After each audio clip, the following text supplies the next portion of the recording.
Hi everyone, welcome to Million Markers Instagram Live.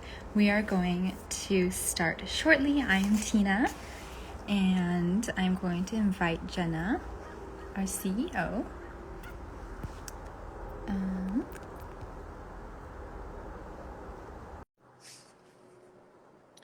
And then we'll also have Cindy, the Endometriosis Fertility Dietitian, join us soon. Hi Jenna. Hi Tina, how are you? How was your Good, how are Thanksgiving? you? Oh, it's good. Very, very relaxed with some family friends. Nice, nice. Yes, I have invited Cindy to join us, so hopefully the invitation goes through. Yes, we're super excited to have Cindy because as a registered dietitian, super excited to have Cindy because she's also a registered dietitian. And we're going to be talking about really important Oh, topic cool. today. Yes.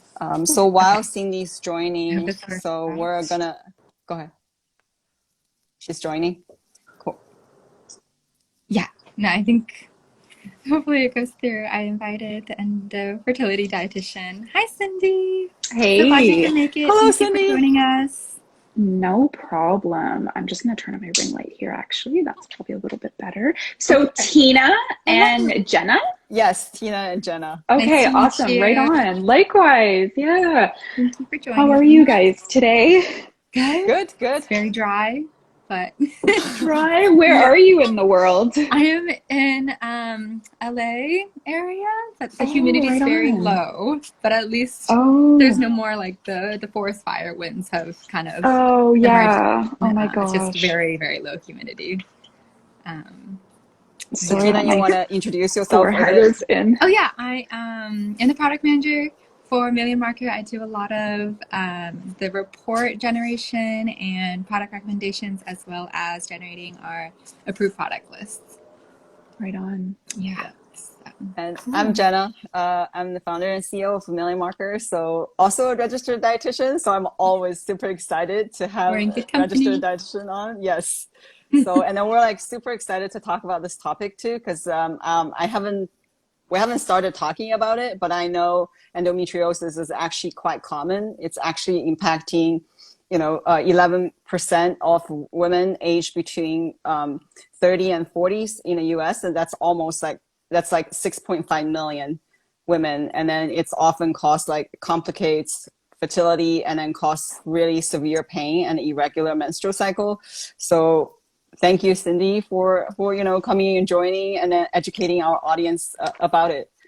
Yeah, you're so welcome. Yeah, speaking of endometriosis, I'm not sure if you mentioned this in the intro, and I happen to have it myself. And Mm, today is one of the not so great days. So for anybody I'm sorry who to is hear that. watching our live today, it's okay. I'm all right. I'm doing okay. But anybody who's watching our live who might be feeling the same, my heart goes out to you. And yeah, glad to be here nonetheless. Thank you for still making it. I know, I know this must be difficult. Yeah. So All like, good. could you tell us a little bit about your educational background and what led you to choose a career to, manage diet to deal with symptoms of endometriosis? Sure.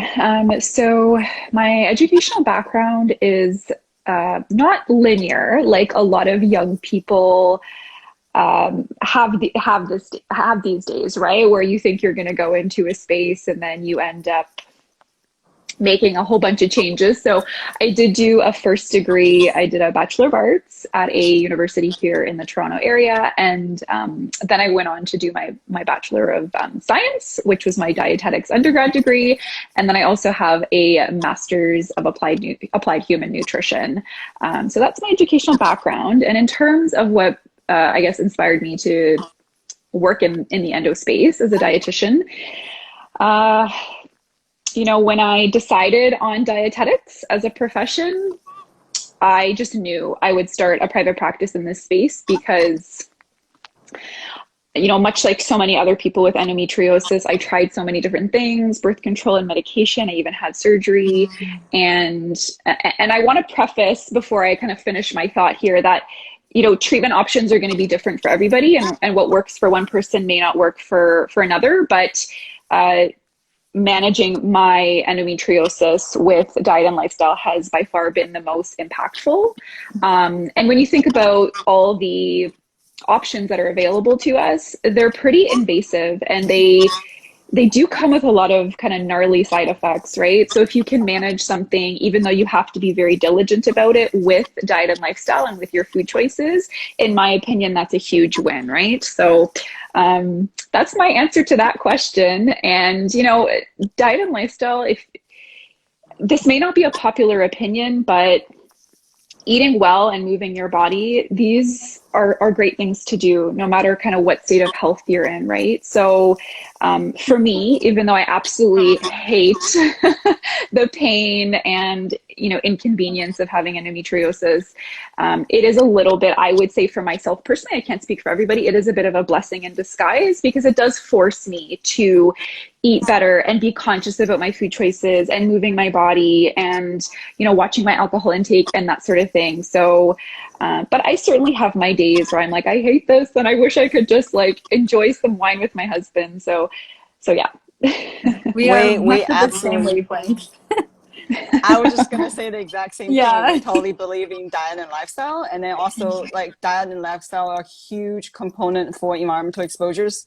And then from what we've seen, people with better lifestyle and diet, they tend to also have lower environmental exposures. And then we're talking about, you know, harmful toxin exposures. So we're totally aligned. Yeah, that's great to hear. It's not an unpopular opinion among us, at least. Yeah. Okay. So I guess Jenna briefly touched upon this earlier about the symptoms, but can you tell us and our viewers a little bit more about like the telltale conditions or like signs of this condition? Sure. Yeah. So again, I want to preface by saying that endometriosis is different on everybody, right? So there certainly are more characteristic symptoms. So extremely painful, debilitating periods, you know, to the point where it's interfering with activities of daily living, pain with sex. It can move into like the GI space. So constipation, loose stools, severe, painful and persistent bloating. I'm getting a bit of feedback. Are you guys getting that as well? A little bit on my side. Okay, maybe I'll talk a little bit quieter. Do you think that will make a difference, or? It sounds okay on my end, but Okay. yeah. All right. Okay, hopefully it's okay. Maybe if the people who are watching can give us like a thumbs up or something. Yeah. So GI symptoms. So in fact, I just put up a post today on probiotics, and I've done a couple of posts about this in the past around how there's actually scientific literature around how the gut microbiomes of people with endometriosis favor lesser numbers of bacterial strains that are helpful, right? That reduce inflammation, mitigate inflammation, help with digestion, synthesis of nutrients, you know, a long list of other great stuff, and a higher number of inflammatory pathogens and species that we don't want to have a lot of in the gut. So inevitably, you know, that's going to come with some kind of GI symptoms. Right. Yeah. And, you know, pain, back pain, a pain that moves down the leg, and then all the sort of secondary things to living with chronic illness, right? So trouble sleeping. It also extends into, you know, the mental health space. So depression, anxiety, trouble with relationships, trouble with work and school life. So I'm always very conscious to mention those things because, you know, endo is an inflammatory condition.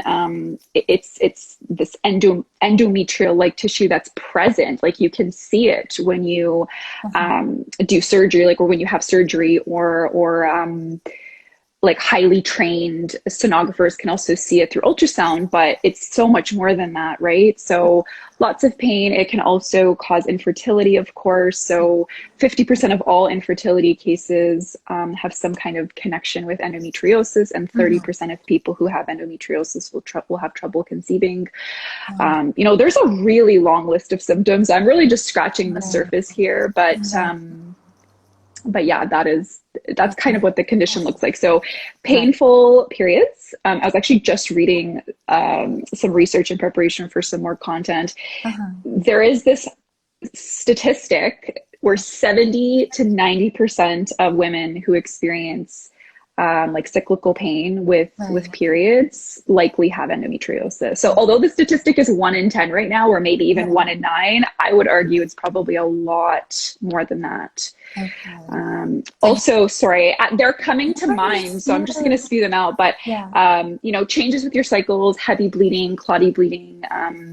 These are also symptoms as Okay. well. So these are some signs that people should look out for if they want to get Sure. tested Yeah, to see if they actually exactly. have the condition. Okay, that's good to know because Yeah. some people might not be able to attribute these symptoms that they're struggling with the actual condition. And Yeah. but who is most at risk of developing endometriosis? Maybe that can help people understand whether or not these Yeah. symptoms should So be treated. this is a really good question. And there's a lot of like bizarre science about risk factors for endo. Like you'll find this in scientific literature and like academic journals where like pain during sex during menses or early menstruation are risk factors. But the things that I pay most close attention to, because I think those things are just very, I feel like they might instill a little bit more fear in people than is necessary. And I don't know. I don't know that anyway, I don't particularly weigh those heavily in terms of risk factors, although they are in academic journals. But the things that I pay attention to are, definitely genetics. So if you are somebody who has an immediate relative who has endometriosis, you're about 6 times as likely to have it as well. So like a mother or a sister, then your chances are a lot higher. So it's the case for me. My mom also has endometriosis. And there are some dietary risk factors. So if the diet is high in alcohol or processed, white refined processed foods, higher in red meat or processed meat, these we know these are like established connections that your risk for endometriosis increases as well.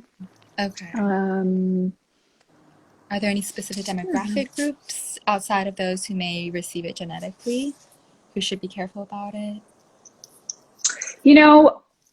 Anybody can have endometriosis, no matter what your race or your age.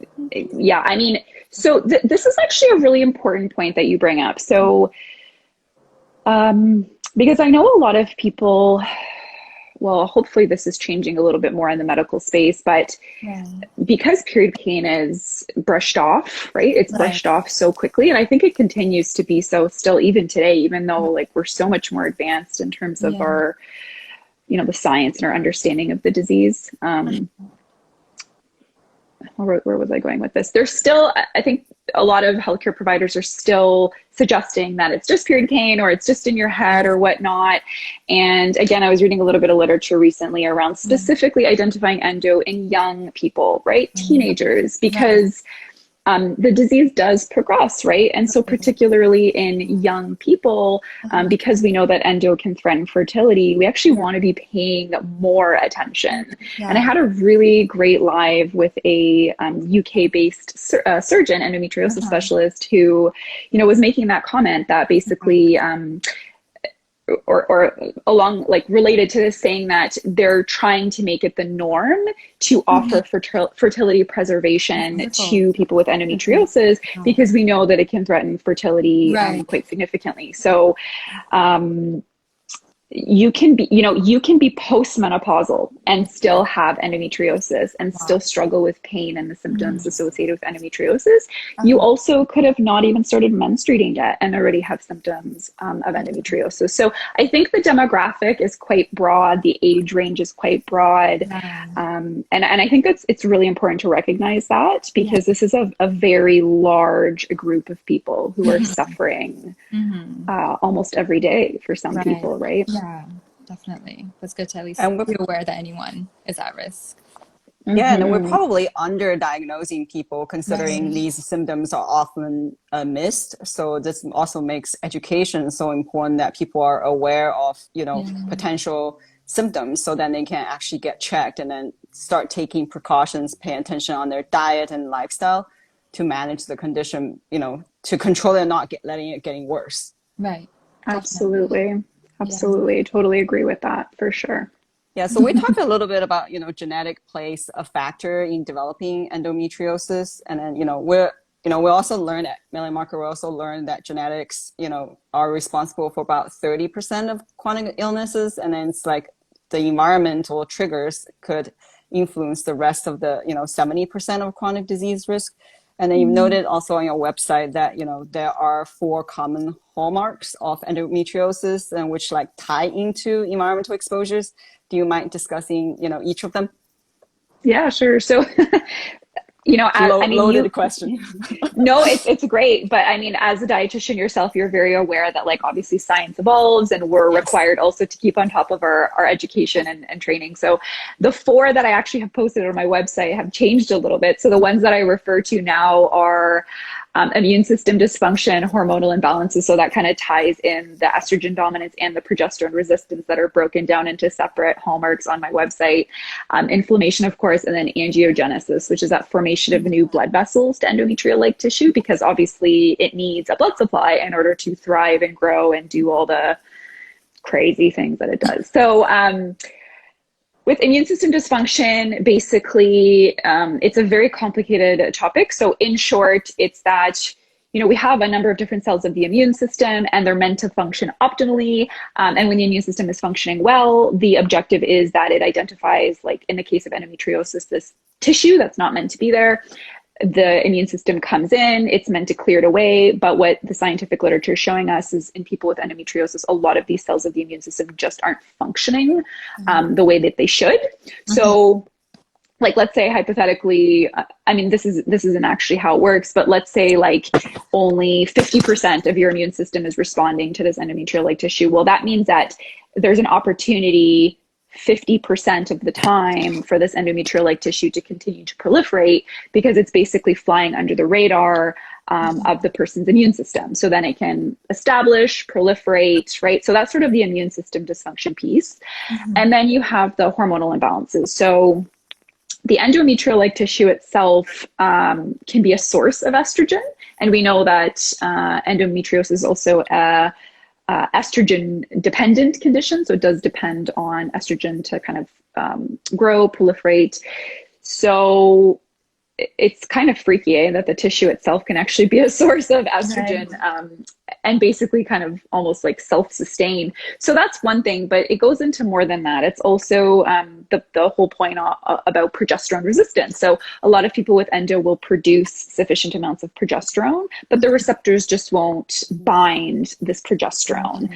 And so that's also a form of estrogen dominance, right? Like if your progesterone levels are very low and you have normal estrogen or elevated estrogen, these are both scenarios of estrogen dominance. So, and then depending on how well you're clearing estrogen through your liver, that can also be a source of inflammation for you with the condition, right? So if you're not clearing estrogen through properly, if you're not able to get it out in your stools, a lot of people with endo are constipated or experience constipation, then it will basically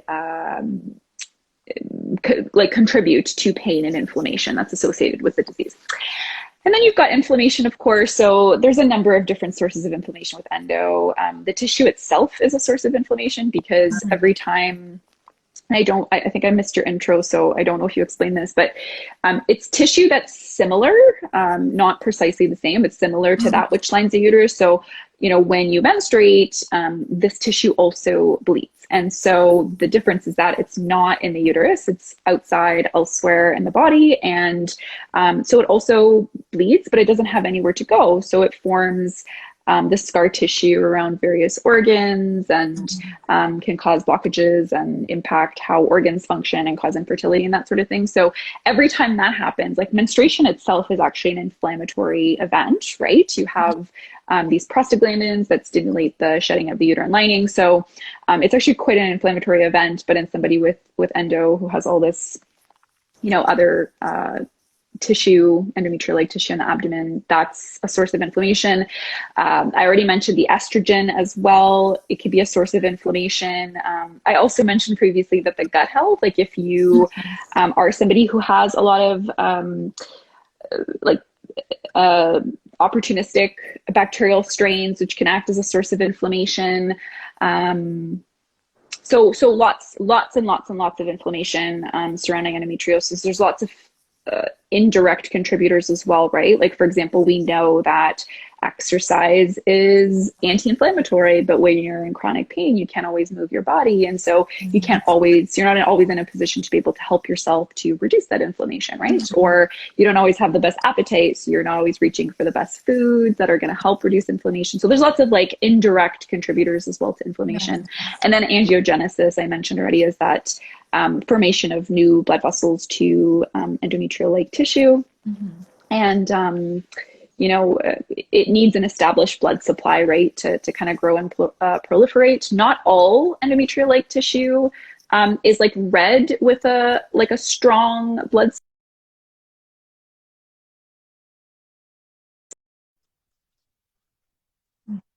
I think we lost. Oh no, we're back. She's back. Okay, good.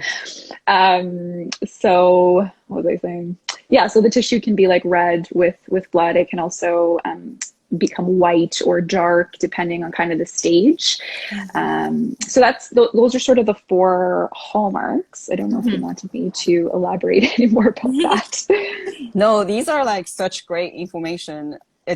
This condition is just so complicated. It connected to so many systems. And, for us, we talk about hormone balance or imbalance. And then it makes it kind of scary. We also educate people on, hormone kind of, system kind of work as an orchestra. It's like also lock and key. They're like act at tiny amount and very, very precise. So this makes hormone balance like really important. And then one of the chemicals that we test for BPA actually mimics estrogen. So if people have like, higher BPA levels, then they could potentially lead to estrogen dominance, which is like kind of like scary. So like, besides, higher exposure to BPA or other things, what are some common causes of estrogen dominance? Yeah, so the tissue itself is a source of inflammation. And then we also want to look at how it's being cleared. So this is a major contributor as well to estrogen dominance. So, I mean, you guys are probably pretty like informed with this stuff working in the space that you're in, but maybe for those who are watching, the estrogen goes through basically 3 phases. I'll just mention this really quickly for anybody who's interested, who's watching, but it basically goes through 3 different phases, right? So after, we have these 3 types of estrogen: estrone, estradiol, estriol. It's converted into metabolites, so basically breakdown products. And this happens in the liver, and then it's methylated. So a methyl group donor donates a methyl group. I know this is like super sciencey, but donates a methyl group, and that makes the estrogen water soluble. So now it can be excreted through the stools, right? Because we always want to break down and then excrete anything that the body's done using. And so, if you, and the analogy that a lot of people who work in this space like to use is that of like a bathtub. So you've got a bathtub filling with water, and then obviously, like everybody's bathtub, you have a drain in which it drains into, right? And that goes into sort of your general sewage system. So if you have a blockage at any point from the water flowing into your bathtub, and the bathtub water flowing into the drain, and then the drain flowing into the general sewage system, then obviously that's going to back up the amount of water in the bathtub, right? So that can also be a source of inflammation if you're not methylating properly, which I see all the time in people with endo, or if you're chronically constipated, right? Because you actually can't get the estrogen out. And then we've got the estrobolome, which brings me to another contributor of estrogen dominance. So the estrobolome refers to the connection between the gut microbiome and our hormones. So there's something in the gut called beta-glucuronidase. And so when we have elevated amounts of beta-glucuronidase, what it will do, it will package estrogen that's destined for excretion through your stools, and then circle it back into your body. And so that will obviously contribute to estrogen dominance as well. You want to look at cortisol, stress levels. These things are also going to contribute to estrogen dominance. And I already kind of mentioned this before, but even if your progesterone estrogen ratios are off, like even if your progesterone is normal, but your estrogen is elevated, then that's estrogen dominance. Or if your progesterone is too low and your estrogen is normal, that's still going to be estrogen dominance. And then of course, you always want to look at environmental exposures. So zona estrogens, which I think Jenna, right? Yeah, Jenna was referring to. So yeah, like you said, I mean, they bind to the same receptors and they can mimic estrogen. So that's something that I definitely look at as well for like causes of estrogen dominance. Yeah, makes sense. So like many people Yeah. are like unaware how our diet could cause chronic inflammation. Why does diet play such a large role? Oh my gosh, how much time do we have? So I'm gonna kind of refer back to the question around the hallmarks. So, the first one being that immune system dysfunction. So already if the immune system, so around about 70 to 80% of the immune system is located in the gut. So already if you have some kind of imbalance in the gut, this is already kind of throwing the balance off in your body. There's going to be inflammation coming from your gut. So if you can support your gut microbiome to produce more anti-inflammatory chemicals to better absorb and synthesize nutrients, and that is going to reduce inflammation quite significantly. So here we're looking at things like dietary resistant starches, dietary probiotics, all of your phytonutrients. So I'm always talking about colors in the diet, right? These things play a significant role in the gut microbiome. Vitamin D and omega-3s, we know that these also block LPSs, lipopolysaccharides, which we know there's a massive connection there with endometriosis. These things, lipopolysaccharides have actually been established in scientific literature for causing proliferation of endometriosis. So when we know, I don't want to give you guys the wrong information. I think it's omega-3s specifically that actually block the binding of lipopolysaccharides, which can then produce inflammation. And I'm going like way too sciencey here. I'm so sorry. I get really like hyped up about this stuff, but Love it.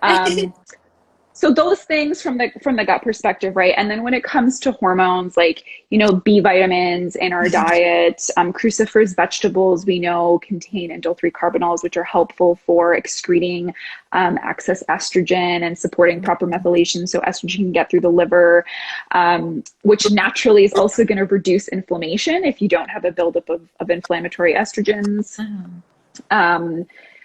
All of the colors, so we know all of our phytonutrient colors, they all offer different anti-inflammatory properties, right? So there's that. Omega-3s, we know that the North American diet is like something crazy. Like the ratio of omega-6s to 3s is like 40-1. It's like insane. I don't know, Jenna, maybe you know better what the statistic is, but like a while back when I was reading about this, it was like 40-1. It was crazy. Yeah, it was crazy. So, and we want that ratio to be a little bit more like 4-1, right? So it's like quite a like significant amount more than what we want to see it at, right? So even though like if you're getting the bulk of your omega-6s from like healthy sources like nuts and seeds, for example, or some oils, then that's not the like worst case. But most people, unfortunately, because just as a society, like we're so much busier and we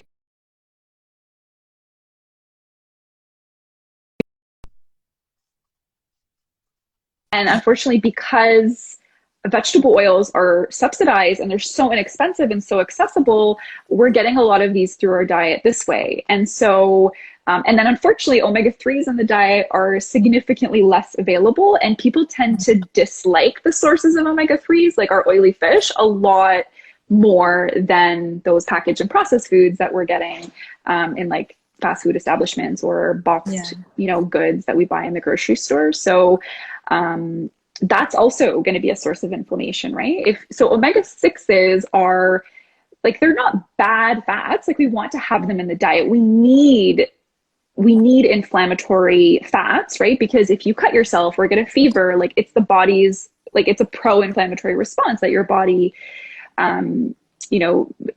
creates in order to help you heal. But the problem is we also need anti-inflammatory fats, especially in the case of endometriosis. And so you just kind of make that, we definitely can make the fighting inflammation part of endometriosis a lot more uphill, like a more of an uphill battle when we're not being conscious of that omega-6 to 3 ratio that we're getting in the diet. I mean, there's a ton more I can say on this topic, but I feel like I'm just ranting. No, I mean, you touched on a few of these before earlier, but are there specific foods that people should avoid eating when they're trying to prevent endometriosis or trying to treat it? So the one food I would say, definitively without any kind of guilt on my part to avoid would be trans fats. Trans fats aren't really good for anything. And they're just not good for gut health. They're not good for hormone balance. They're delicious, don't get me wrong. So if you want to have them once in a while to enjoy, something delicious and greasy, that's fine. But, generally speaking, we do want to avoid them. I am a non-restrictive endometriosis dietitian. So although I know there's a lot of people who talk about removing certain foods from the diet, I don't personally believe that, nor is it evidence-based. The one thing we do have a little bit of research for is gluten. So for some people with endo, gluten removal does seem to improve symptoms.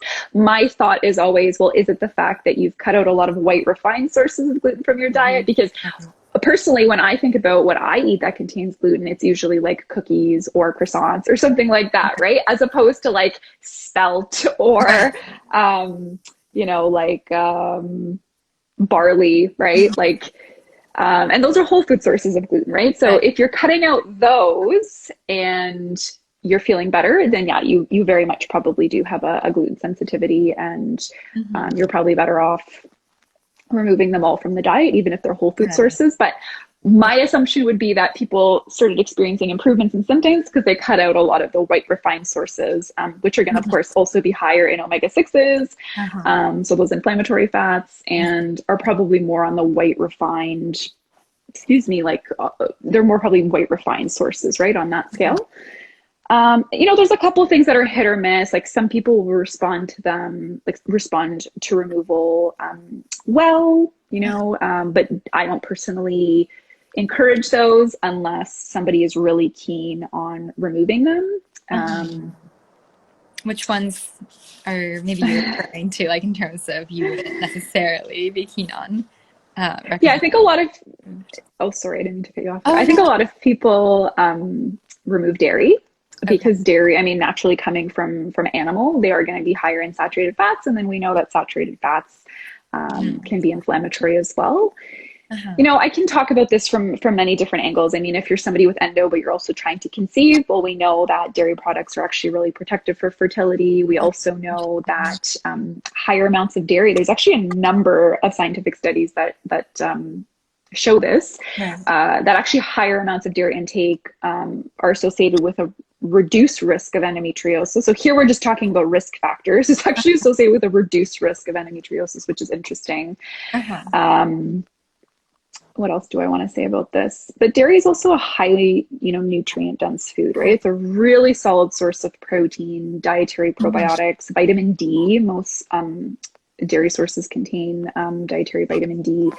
And these are specific nutrients that I see a lot of people with endo actually under consuming. So, these are nutrients that are very important. Like I already alluded to, like the vitamin D and the dietary probiotics. Protein, I don't think maybe like 10% of my clients or people that I interact with consume enough protein, right? So this is another thing, right?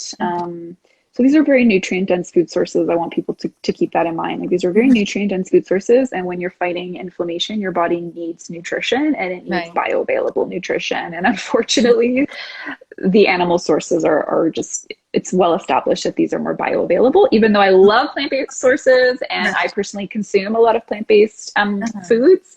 I just think that, a nice mix is more appropriate. But of course, this has to be individualized. Not everybody is going to be able to consume whatever they want. And like another thing too, I think a lot of people, refer to dietary restriction as a way of managing endo because, and I've definitely been here. So if there's somebody who's watching this, I'm like, oh yeah, I feel you, Cindy. Like it seems like a very easy step to take relative to living with pain for the rest of your life, right? It seems like, and some people get really desperate, and I've been there too, right? Like you just want some relief, and restricting your diet and removing some food seems like a really happy or easy compromise, right? If it's like going into medically induced menopause or living with pain for the rest of your life, right? So I get that. The one thing, I guess the one kind of like last take home point I want to make here is we have to address those hallmarks first. So no matter what degree of restriction you undertake, if your gut health is a mess or you're not properly excreting excess hormone, you may only make that worse. And if your gut is inflamed, probably, the most important thing when it comes to an inflamed gut is nutrient dense foods, right? To support a reduction in that inflammation in your gut. And anyway, I'm just like, I think I'm going off on a tangent now, but we have to address those hallmarks, right? Because dietary restrictions it's only going to touch the surface of the problem if those like deeper rooted contributors are not addressed first. Sorry about blabbing on, ladies. I'm just very talkative. No. I think we all agree this is like such good information. Yeah. And then it seems that because it's so individualized, it's really important for people to see a specialist with individual, dietary plans and then a whole health plan. Now this brings me to the topic, what are some of the service that you provide to your clients? Yeah, so thanks for the opportunity to chat about that. I have basically two main offers right now. I mean, my practice is still in its early years. I think I'm in year 2 of my practice. So I do one-on-one coaching. So it's one-on-one, it's 8 sessions. I won't go into all the details about that, but there's basically the one-on-one coaching option. And then I recently launched my Endobabe Empowered online program for the first time in October.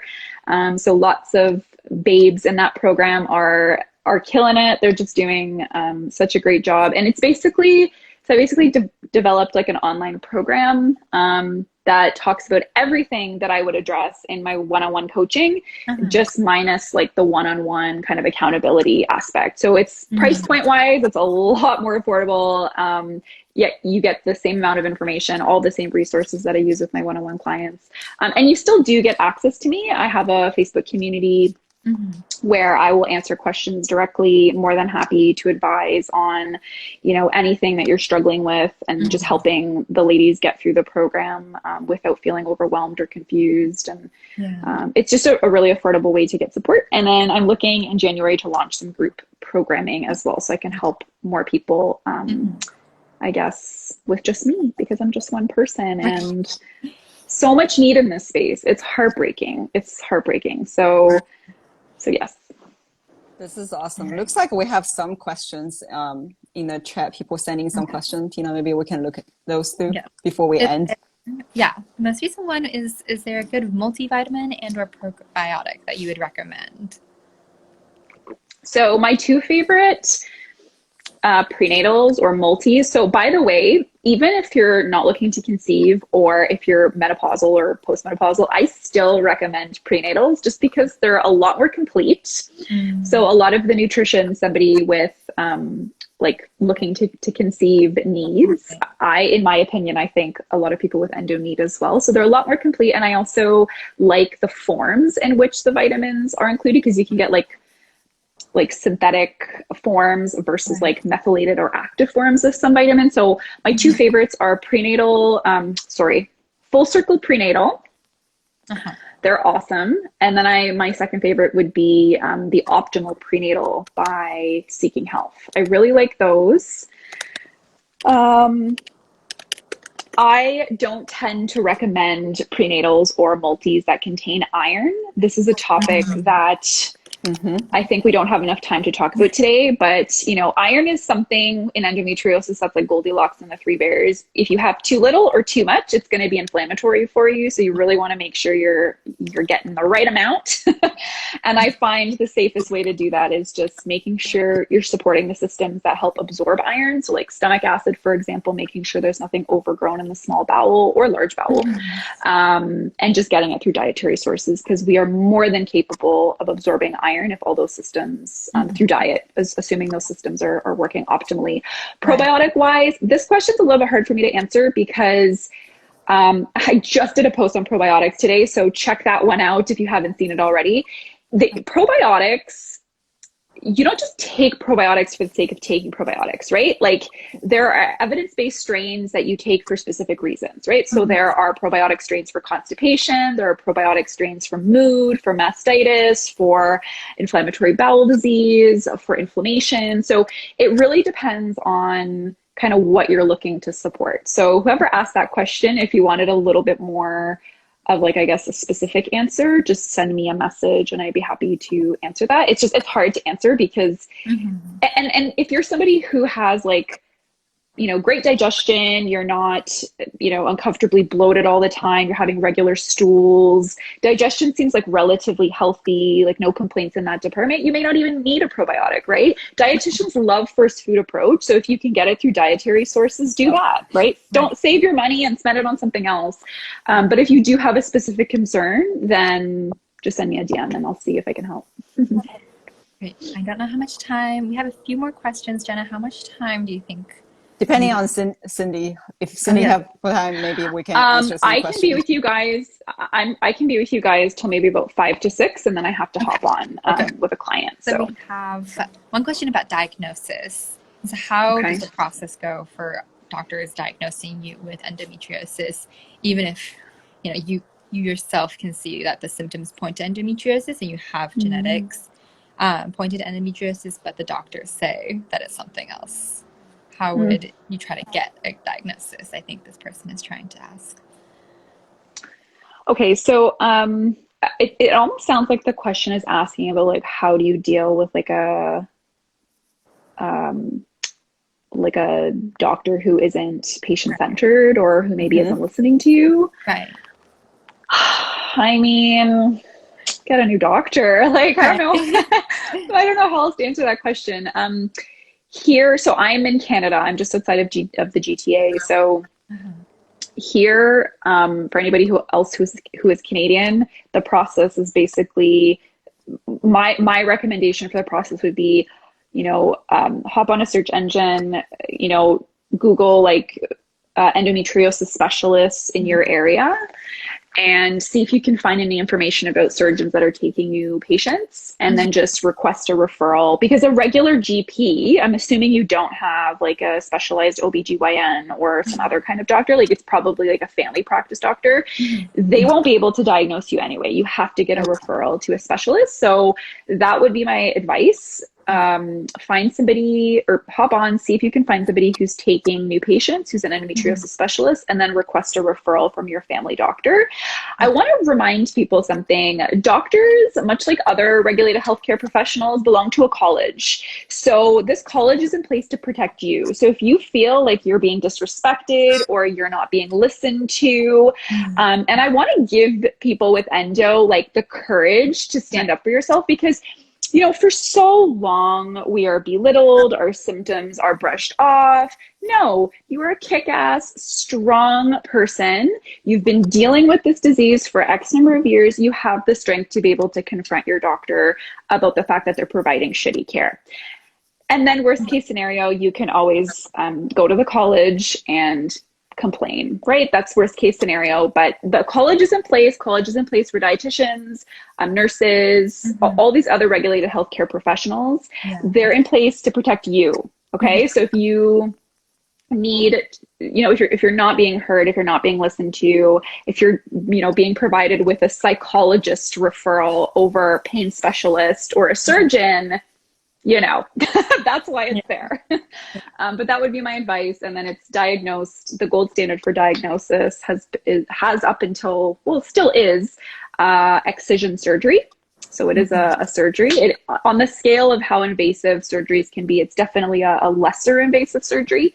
And then there are specialists like Dr. Matthew Leonardi, who you absolutely should follow on Instagram, who is a specialist in sonography. So he's actually very capable of diagnosing endo through advanced ultrasound.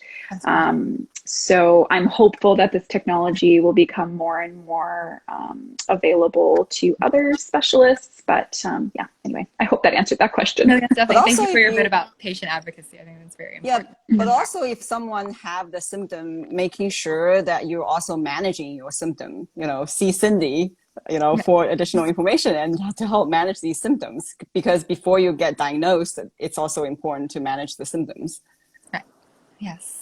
Right. Perfect. No, you're absolutely right. Yeah. Yeah.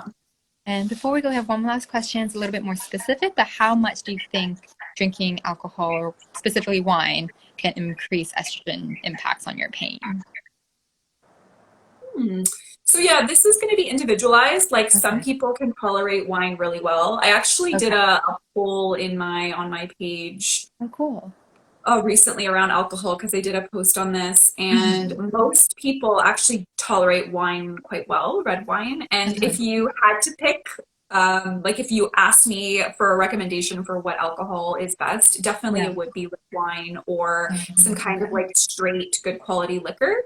Because red wine actually contains resveratrol, which is an anti-inflammatory, and resveratrol actually also blocks this is a little bit more sciencey, but resveratrol specifically actually blocks the 4-hydroxy pathway of estrogen clearance. So it's the more inflammatory pathway. So if you have a lot of your estrogen going down there, that's the one that's associated with more like inflammation and DNA damage and that sort of thing. So resveratrol is really great for that as well.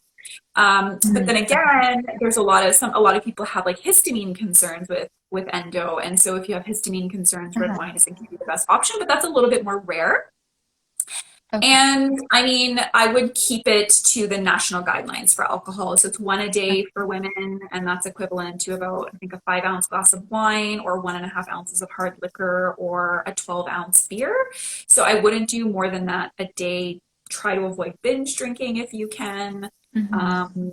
And again, I want to encourage people not to think of like foods and drinks singularly, but think of it as a whole. So if your diet is beautiful and colorful and amazing and full of, plant-based foods, and you're not consuming out a lot, and you're, cooking with avocado or olive oil, then that's going to be more impactful, right? If the diet as a whole is quite strong and healthy. Right. Diverse. Yeah. That's a great note to end with. Thank you very much. Jenna, is there anything else you want to add? Yeah, and then like everyone, be sure to follow Cindy at endo.fertility.dietitian. And I guess if you have additional questions, since we don't have enough time today, you can, pin Cindy or join her program so you get your questions answered. And then remember, this needs to be, personalized. And then obviously Cindy is the expert on this, so be sure to follow that. And I think one person also asked about the doctor's name that you mentioned. Maybe we can repeat that doctor's name. Yeah, Dr. Matthew Leonardi. I believe his name is spelled with 1 T, MATHEWLEONARDI. Okay, great. Thank you. I have typed it in. Awesome. Sounds good.